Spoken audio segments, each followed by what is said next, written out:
बहन जी नमस्कार। नमस्कार सर। क्या नाम है जी आपका? जी मेरा नाम नेहा अग्रवाल है। नेहा जी कहाँ से आए आप? मैं पठानकोट पंजाब से आई हूँ। संत रामपाल जी महाराज से कब जुड़े आप? जी मैं संत रामपाल जी महाराज से 17 अप्रैल 2013 में जुड़ी थी। संत रामपाल जी महाराज से नाम दीक्षा लेने से पहले आप क्या भक्ति साधना करते थे? सर संत रामपाल जी महाराज से जुड़ने से पहले हम अन्य देवी देवताओं की भक्ति करते थे। और जो मेरे पेरेंट्स थे हम भोलेनाथ जी के पुजारी थे कह सकते हैं आप। और मेरे पेरेंट्स सुबह 4 बजे उठ के मंदिर धोने जाते थे वहाँ पे।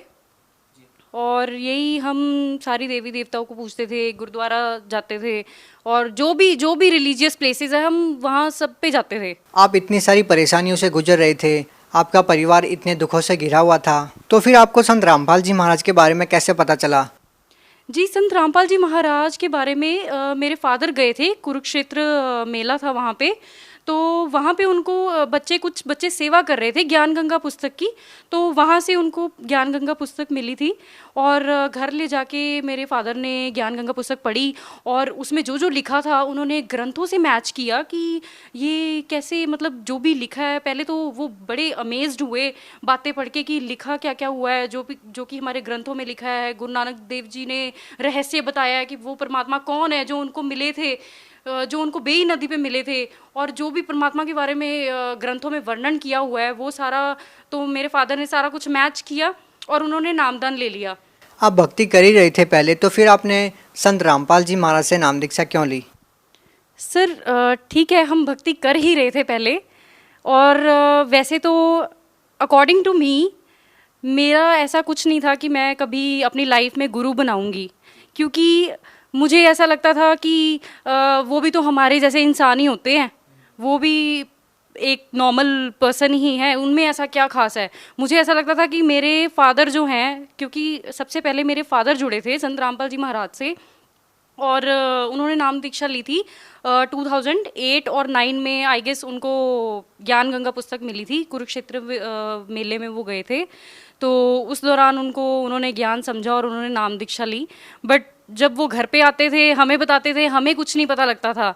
और मेरा इस चीज़ में बिल्कुल भी इंटरेस्ट नहीं था कि मैं ऐसे साधारण इंसान को, तो ऐसा कुछ नहीं था। नहीं, आप ऐसा क्यों मानते थे कि संत रामपाल जी महाराज साधारण इंसान हैं? आपके क्या थॉट्स थे उस टाइम पर? देखिए मुझे ऐसा लगता था कि इंडिया में इतने सारे गुरु हैं, ठीक है, तो वैसे ही संत रामपाल जी महाराज है, वो भी एक नॉर्मल इंसान है। तो मुझे तो ऐसे ही लगता था, मुझे उनमें कुछ खास नहीं लगा। क्योंकि ना ही मैंने उनका ज्ञान कभी सुना था, ना ही मैंने उनको देखा था कभी, ना ही मैंने उनके बारे में कोई नेम सुना था, ठीक है। तो आपको संत रामपाल जी महाराज खास नहीं लगे, इसीलिए आप संत रामपाल जी महाराज को एक आम इंसान मानते थे। आपको संत रामपाल जी महाराज खास कब लगे?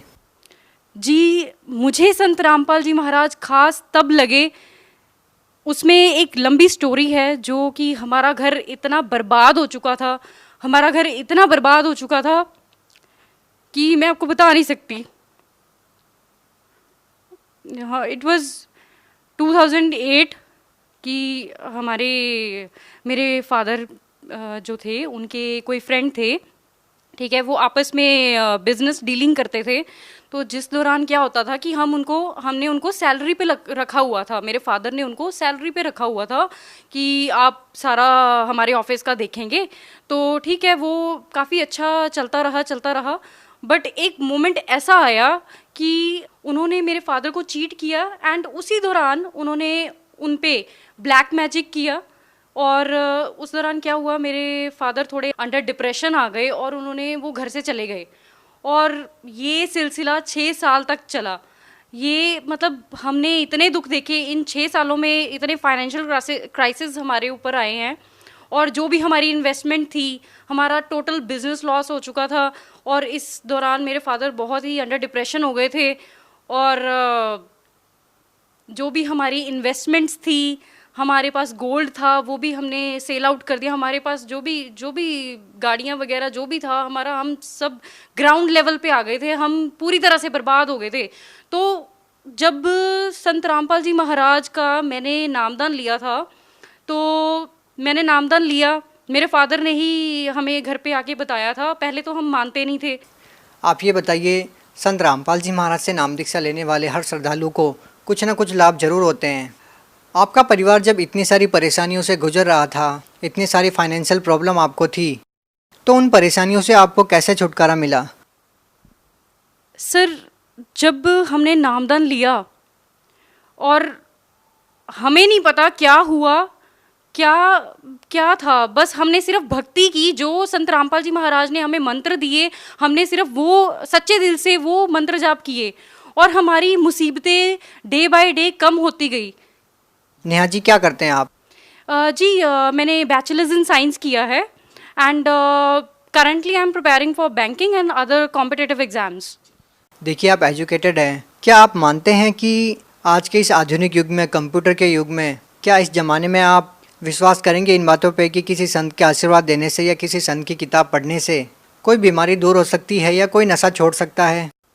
पहले तो नहीं था, पर जैसे ही संत रामपाल जी महाराज से मैंने नाम दीक्षा ली है, तब से मेरे को दृढ़ विश्वास हो गया है कि पृथ्वी पे अगर संत हैं तो वो संत रामपाल जी महाराज हैं, और अगर किसी भी प्रॉब्लम का सॉल्यूशन कोई कर सकता है तो वो संत रामपाल जी महाराज ही कर सकते हैं और कोई नहीं कर सकता, whether it is related to your health और एनीथिंग एल्स। नेहा जी, यदि संख्या के आधार पर किसी संत की पहचान हो तो शायद हिंदुस्तान में ऐसे बहुत सारे संत हैं जिनके लाखों की संख्या में फॉलोअर्स हैं। आप संत रामपाल जी महाराज को कहाँ पाते हैं? जी नहीं, बिल्कुल भी नहीं।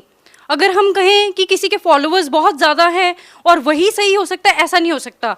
बिकॉज हमें राइट पाथ फॉलो करना है, हमें ये नहीं देखना है कि क्राउड कहाँ पे है।